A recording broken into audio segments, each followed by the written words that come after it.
This tutorial will demonstrate how to generate user-defined waveforms using the Python script included in your MXN software. We will use the script to export a waveform as a text file, and then demonstrate how to import this waveform into the MXN software. The programs used in this process were a Python 3 distribution, Anaconda 3.9, the NumPy and Matplotlib packages for Python, a Python IDE, Spider 5.1.5, and the MXN software. After launching Anaconda Navigator, launch Spider, or your Python IDE of choice. Take note of your working directory and navigate to the MXN software folder. Within the Waveforms Files folder, you will find the waveform genpy file.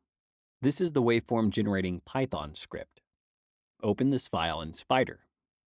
Edit the script by inserting a new file name with the extension txt.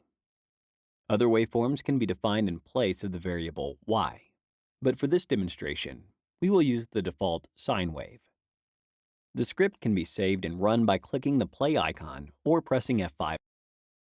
This will generate the waveform as defined by the script. The default waveform is a sine wave with a frequency of 1 Hz and an amplitude of 50 microamps.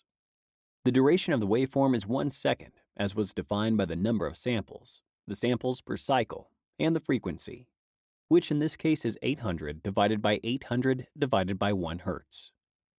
The new waveform text file should appear in the working directory.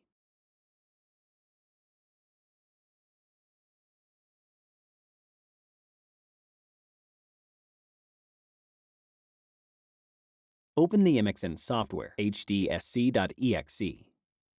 Select the Arbitrary tab in the Settings panel. This will change the drop-down menu in the center panel to Load Channel. Use the Load Channel drop-down menu to select the channel to be defined.